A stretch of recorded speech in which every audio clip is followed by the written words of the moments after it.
Good afternoon, I'm Drew Purdue, and today I will be giving a demonstration speech on how to shoot a basketball. How many of you have seen a little kid or remember when you were little and you shot a basketball for the first time? A lot of times you'll see kids just use their whole body and just kind of thrust the ball towards the hoop, and it's not really good form and it never really gets to the rim. But as kids get older and they get into elementary, they start to develop more muscle. And sometimes kids will develop a really good shot form, but most of the time, sadly, you'll see an elementary basketball kid develop a really bad shooting form, and it'll trickle into bad habits going on into high school. There's like three main steps that almost every coach enforces for a really good shot form. I'll be covering those three steps today. They are your base, your elbow, and following through. The first step is your base. A lot of shooters you'll see have a really narrow base, but you want your feet about shoulder width apart. While doing that, you want to be in an athletic stance and you want to have 10 toes to the basket. In that way, you'll be more explosive while shooting. You will keep your ball more accurate and straight while shooting. And a lot of times you'll see kids in early junior high and elementary with a bad base, and that ruins the rest of their shot. The second thing to really know is your elbow.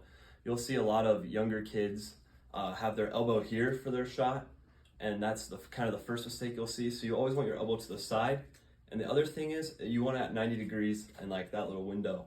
If it's not 90 degrees in that window, it can result in a lot of overshooting and a lot of missed shots, bad spin on the ball while you're shooting. And then the last step will be following through.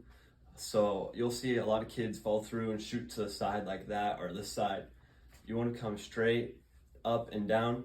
And then the other tip, my old basketball coach, my first basketball coach, Coach Leonard always taught was when you follow through, you want to reach your hand into the cookie jar so you can reach in. And that way you'll give a lot more spin on the ball, good rotation, and you'll put more touch on the basketball going into the hoop. And that's just kind of a step a lot of shooters don't think about, and they shoot the ball too hard and it bounces off and you don't get that spin that you really want. Overall, a lot of young basketball players use incorrect form while shooting.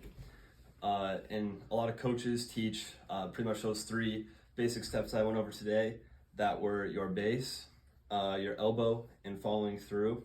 And using those tips can take you from being a really average shooter to being a really good shooter.